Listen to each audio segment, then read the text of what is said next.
Assalamualaikum warahmatullahi wabarakatuh. Bismillahirrahmanirrahim.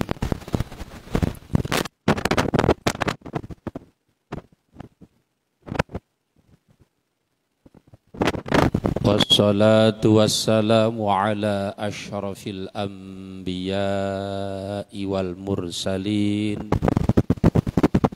sayyidina wa habibina wa syafi'ina wa qurrati a'yunina Muhammad sallallahu alaihi wasallam.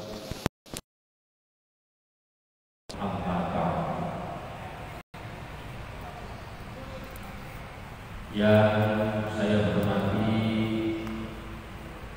segenap jamaah Masjid Agung Baitul Mu'minin, khususnya Ketua Takmir Abah Kiai Haji Harli Wibisono beserta para staf.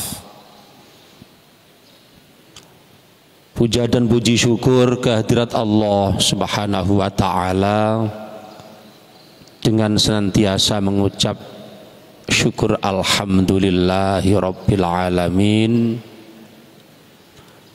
Pada hari ini kita memasuki hari yang ke-12.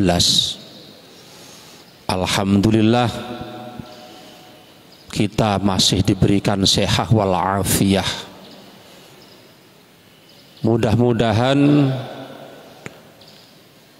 ibadah yang kita jalankan selama 12 hari ini, mulai dari yang wajib, yang sunnah, diterima oleh Allah Subhanahu wa ta'ala, dan kita diberi kekuatan, pertolongan, perlindungan untuk menyelesaikan hingga kita nanti bertemu 1 Syawal dengan membawa predikat muttaqin, orang-orang yang takwa. Allahumma amin.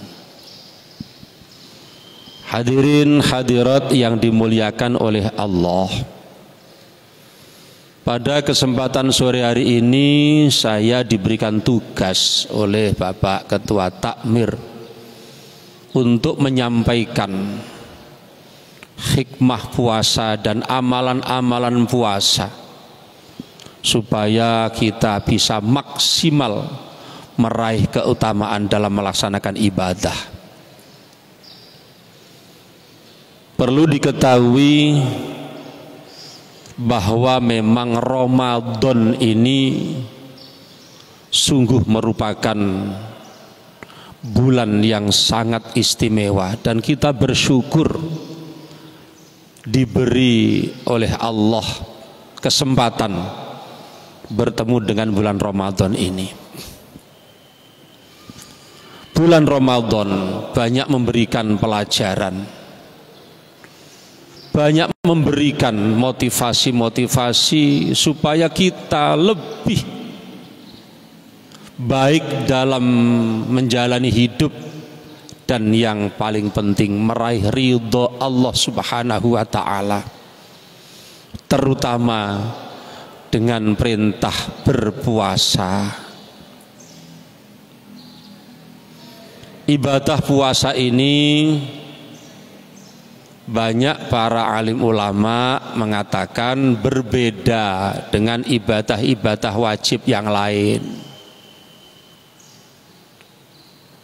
Kalau sholat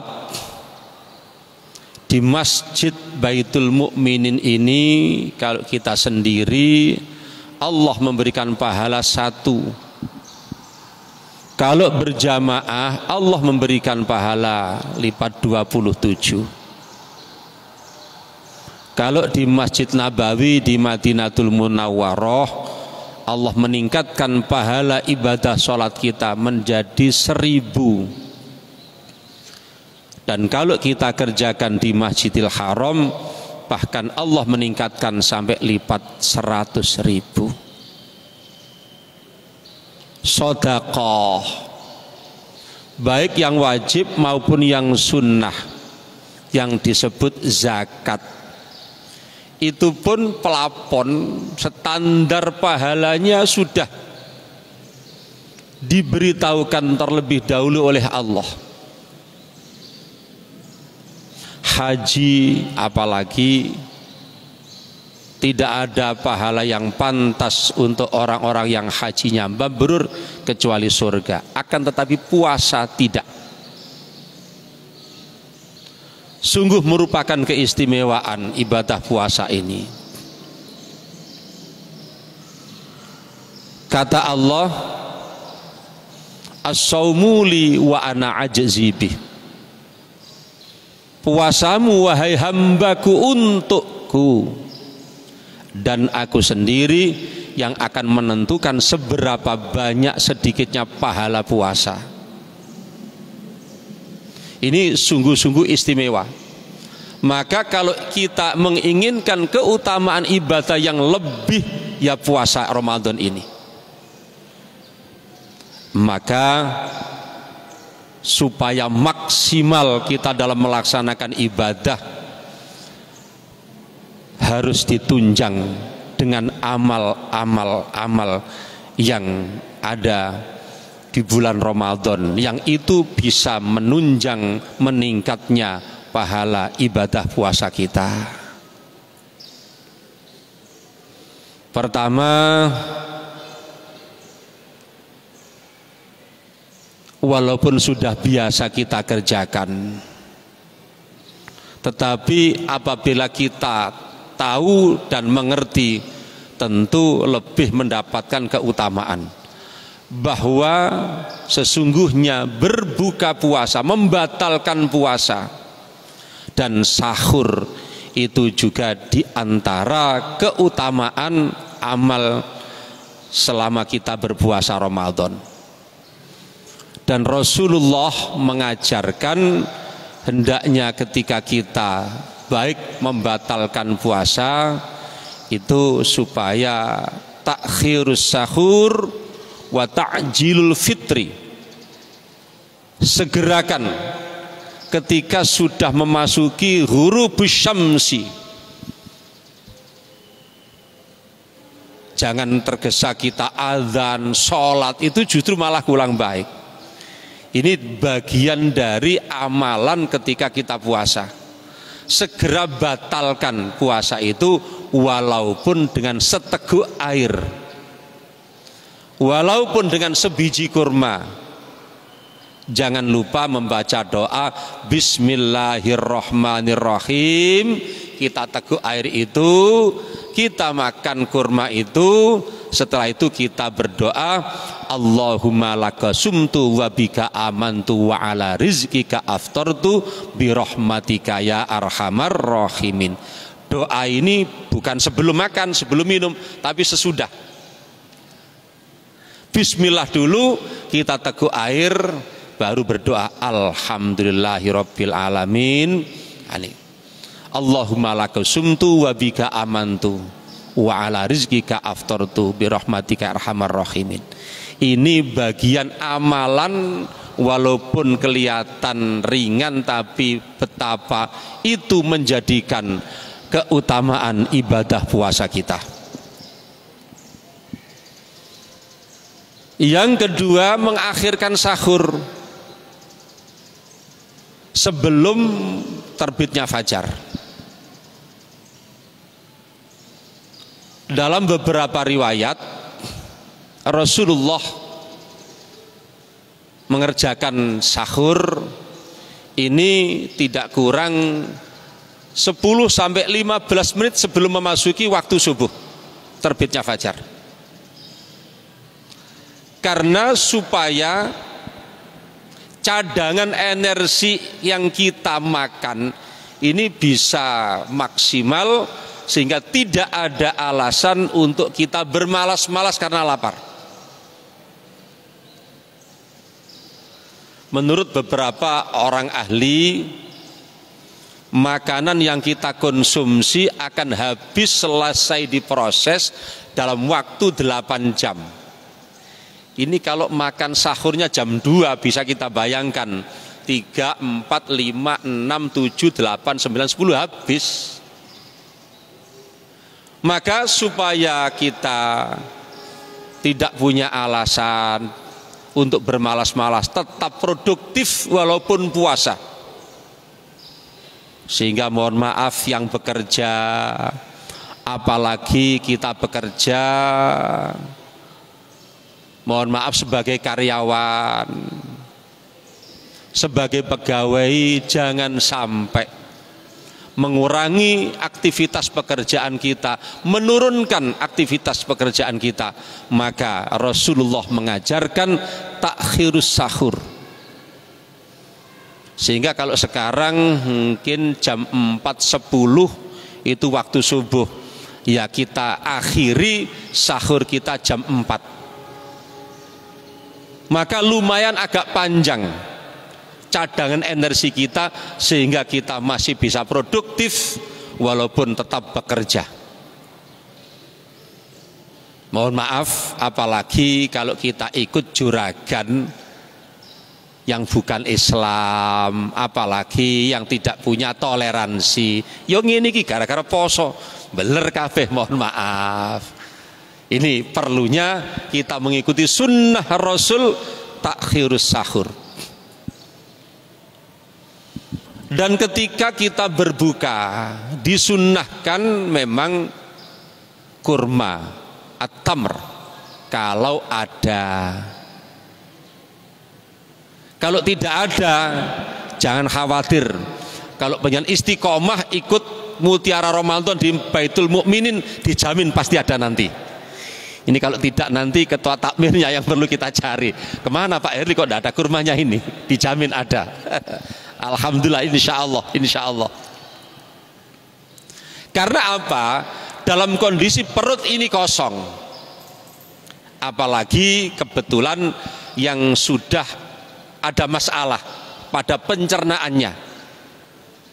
Ini kalau tergesa-gesa ketika perut ini kosong, kemasukan benda padat, makanan berat, es, apalagi yang macam-macam, ini dikhawatirkan menjadi sakit, terluka pencernaan ini. Maka menurut seorang ahli kesehatan, memang kurma ini banyak mengandung zat glukosa, manis-manis untuk melapisi dari pencernaan kita, sehingga nanti setelah kita sholat, kita konsumsi makanan-makanan yang berat, berbagai macam jenis masakan, diharapkan mampu untuk menahan, sehingga tidak mudah sakit, dan ketika kita sehat, kita beribadah bisa dengan tenang. Ini perlunya kita dianjurkan, disunnahkan minum dan memakan kurma.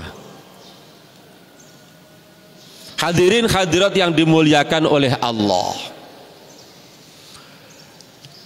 di antara amalan-amalan yang menjadikan maksimalnya keutamaan kita di dalam bulan Ramadan ialah kita sangat-sangat dianjurkan untuk menjaga mulut atau lesan ini dari kata-kata kotor. Tarku kalamil qabih. Walaupun banyak keterangan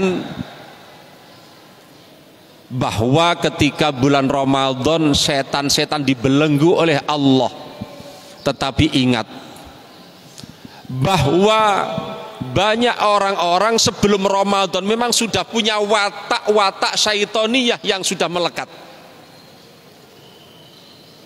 Banyak di kampung-kampung orang tanya, Ustadz, katanya itu setan dibelenggu di bulan Ramadan, tetapi maksiat kok juga banyak. Itu setannya tidak bekerja, tetapi itu hasil kerja setan selama 11 bulan yang menjadi watak dan kepribadian pada diri orang itu, sehingga ketika Ramadan pun ini setan pensiun tidak bekerja untuk mengganggu pun ini sudah lulus latihannya 11 bulan. Maka hendaknya kita berhati-hati selama bulan Ramadan, terutama di saat puasa. Hindari ucapan-ucapan yang tidak bermanfaat. Tarku kalamil qabih. Kalau kita ngomong ya seperlunya, secukupnya, dan usahakan yang kita ucapkan hal-hal yang manfaat, yang memberikan rasa nyaman, yang menyenangkan hati orang. Mohon maaf ibu-ibu, jangan karena Ramadan kita tidak tergesa-gesa untuk memasak, sehingga ketika kita belanja, waktu itu kita gunakan untuk ngobrol-ngobrol, ngurumpi-ngurumpi. Jangan, naudzubillah. Karena dalam pembicaraan itu kita tidak bisa ngontrol ucapan, sehingga kita khawatirkan jatuh pada kalamul qabih, ucapan-ucapan yang tidak bermanfaat, ucapan-ucapan yang kotor, naudzubillah. Apalagi sampai jatuh pada ghibah, sampai jatuh pada namimah, saling mengadu domba, apalagi jatuh pada fitnah. Ini maka hendaknya kita sibukkan di saat kita berpuasa amalan-amalan selama Ramadan, yakni memperbanyak tilawatil Quran. Usahakan ketika kita waktu longgar, apalagi sekarang dipermudah dengan model gadget, kita pegang HP, kita buka. Tidak lagi kita harus mengambil Al-Quran. Walaupun 1 ayat 2 ayat, istirahat, kita buka lagi, kita lanjutkan lagi. Ini amalan-amalan yang menjadikan kita memperoleh banyak keutamaan selama melaksanakan ibadah puasa di bulan Ramadan. Mohon maaf, semuanya saja saya mengajak, hendaknya kita punya anggapan bahwa Ramadan ini kita terakhir menangi Ramadan, kita terakhir bertemu Ramadan, sehingga kita termotivasi untuk bersungguh-sungguh melaksanakan ibadah-ibadah yang ada di bulan Ramadan ini. Andaikan kita bersungguh-sungguh, ternyata Allah masih memberikan kita bertemu Ramadan tahun yang akan datang, alhamdulillah. Jangan salahkan saya, ini saya sudah mempeng, ternyata masih hidup saya, menyesal saya. Kalau tahu saya masih menangi Ramadan tahun ini, saya tahun ini saja mempeng. Jangan, kita tidak ada yang tahu, dan tidak ada garansi bahwa baik yang masih muda sekalipun besok Ramadan tahun datang kita masih bertemu apa tidak. Maka puas-puaskanlah kita pada tahun ini untuk meraih keberkahan Ramadan dengan banyak membaca Al-Quran, karena memang Ramadan ini bulan Al-Quran. Bulan turunnya Al-Quran pertama kali pada tanggal 17 Ramadan. Di surat Al-Baqarah ayat 185 Allah menyatakan, syahrul Ramadan alladzi unzila fihil Qur'an, bahwa bulan Ramadan ialah bulan turunnya Al-Quran. Mari kita memperbanyak membaca Al-Quran semampunya dan dimanapun, di saat apapun, di saat bekerja, istirahat, kita buka gadget kita untuk membaca Al-Quran. Yang selanjutnya, amalan-amalan selama Ramadan, perbanyaklah bersedekah, khususnya bersedekah untuk memberi berbuka puasa untuk orang-orang yang puasa. Rasulullah Shallallahu Alaihi Wasallam bersabda, barang siapa yang menyediakan makan berbuka untuk orang-orang yang puasa, Allah akan memberikan pahala sama dengan orang yang puasa, tidak mengurangi sedikit pun pahalanya orang yang puasa. Tetapi mohon maaf, jangan karena ada hadis ini malas berpuasa. Oke, saya tidak usah puasa, saya tiap hari tak menyediakan buka puasa 50 porsi, artinya saya sudah mendapatkan keberkahan pahala orang yang puasa 50 orang. Tidak bisa, itu bonusnya. Apalagi bersedekah, Masya Allah, keutamaan bersedekah luar biasa. Sampai-sampai orang yang sudah mati, karena tahu betapa besarnya sedekah, sehingga dia minta kepada Allah supaya dihidupkan kembali ke alam dunia ini, walaupun sebentar, untuk bersedekah. Tidak untuk sholat, tidak untuk puasa, tetapi untuk bersedekah. Karena penjelasan para ulama, pahala sedekah ini apalagi di bulan Ramadan akan langsung tampak dan bisa dirasakan ketika orang nanti mati ditinggal orang yang takziah. Di saat itulah pahala sedekah sudah bisa dirasakan. Apalagi ini di bulan puasa, karena amal-amal ibadah di bulan Ramadan, amal yang sunnah, Allah memberikan pahala sebagaimana orang itu beramal wajib atau fardu. Sedangkan amal fardu Allah meningkatkan, melipatkan hingga 70 kali. Ada lagi riwayat supaya kita termotivasi untuk bersedekah dan bersedekah. Ada orang alim tetapi bakhil.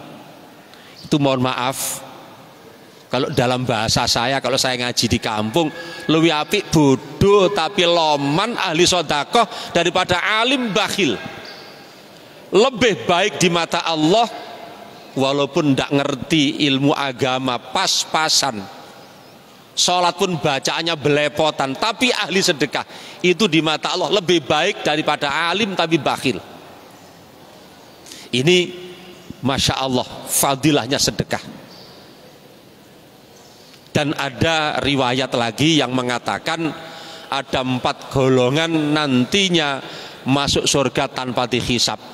Orang yang haji, orang yang jihad fisabilillah, orang yang ahli sedekah, dan para ulama. Ternyata 4-empatnya yang lolos masuk surga dulu orang yang ahli sedekah.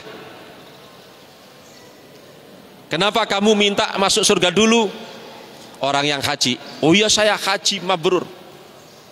Sampean bisa haji dan ngerti ilmunya haji, dan sampean mau nekat walaupun ON hanya mahal mau haji. Karena siapa?